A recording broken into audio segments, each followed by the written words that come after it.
mission is to destroy a battery of AA guns that's shooting down our bombers. But we have to push through enemy territory and take out those guns before Kraut reinforcements arrive.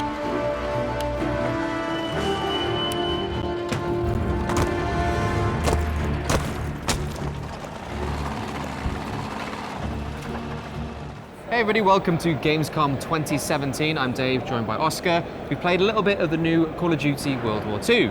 Now the biggest point that everyone wants to know about is the new mode, War. Did you get to play some War? Have some War games? I did get to play some War, right, Dave. We had a good time doing some War. What did you make of it?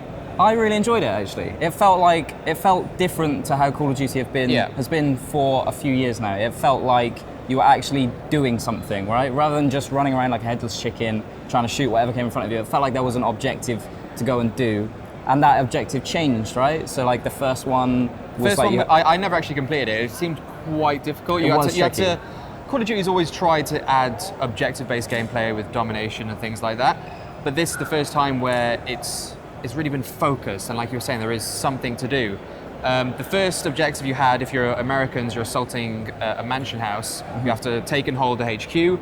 Then you have to build a bridge, which was very interesting because the enemy would have like gun points and good cover, so you'd have to use like smoke and things like that. Which for me was like, it took my team a few minutes to kind of realize that, because that's not really, I suppose it's a bit cliche, but not really in the Call of Duty players' immediate mindset. That's something that if like a Battlefield player would normally go for. Yeah, at this point Call of Duty is is ingrained into my muscle memory, right? Yeah, I was just like hammering square, trying to respawn and like just running forward as quickly as possible. Yeah. But then once you realize that actually there's like one focal point that we need to build this bridge, and there's a lot of places they can shoot us from. We need to use smoke grenades or we're just going to get ripped apart. And once we realized that, actually changing to that class that had the smoke grenades, and everyone... You need to get out of that stubborn mindset, like put your sniper rifle down, pick up a class that would actually be useful. And it did feel like they'd learned a little bit from Battlefield, because the third point was like a rush mode. We had to actually plant a bomb. Yeah. And again, it was very stripped down, and I think that actually added more than it took away. Definitely. Because you had all these classes that they were very specialized and could help you complete one objective, and then you had to switch, but they also took out the kill streaks. Yeah. So they're obviously, again, focusing on that core objective and not making it so that one person was at the back sniping so they could get their drone, and then from their drone they get the remote bombs and the artillery. That was really satisfying. So for me, I think if I'm going to play World War II, that's going to be the mode that I play. Definitely. But obviously we did play team deathmatch, domination, things like that. That's where we kind of got to play more with the new division system.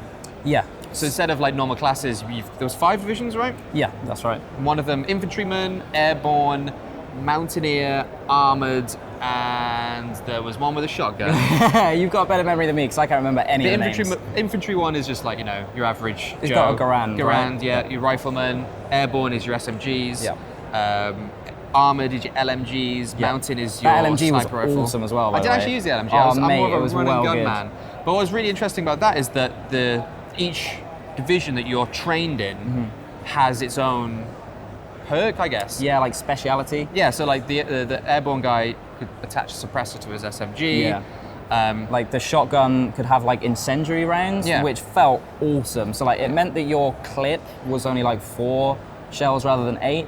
But like each shot felt really like lethal. And like this one of the first times that I can remember a Call of Duty game having a shotgun that felt good, because like shotguns are traditionally in Call of Duty pretty much useless. Yeah. But this one felt really good.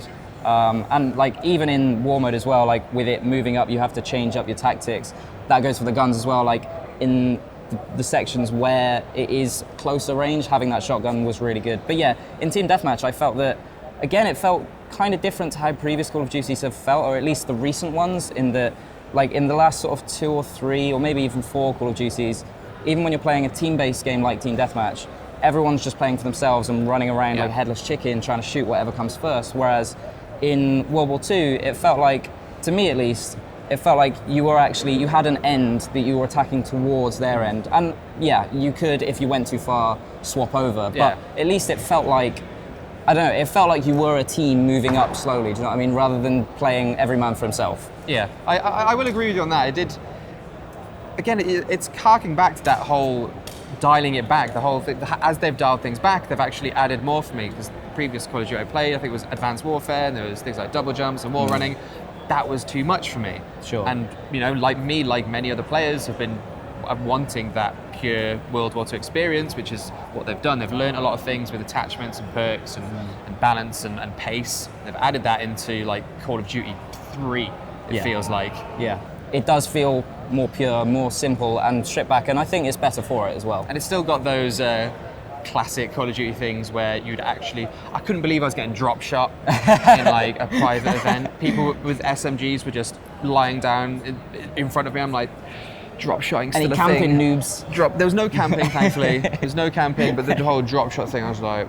But I think I can forgive it for that. That's more player based than the game's fault. Yeah. But I mean, team deathmatch, domination. I was like, yeah, these are cool. But I think war really sold it to me. Definitely. I'm very much an objective based player. But hey, we'll get some war gameplay coming up for you guys soon. So make sure you subscribe and check that out. Make sure you like the video, all that good stuff. Make sure you stay tuned for everything coming out of Gamescom 2017.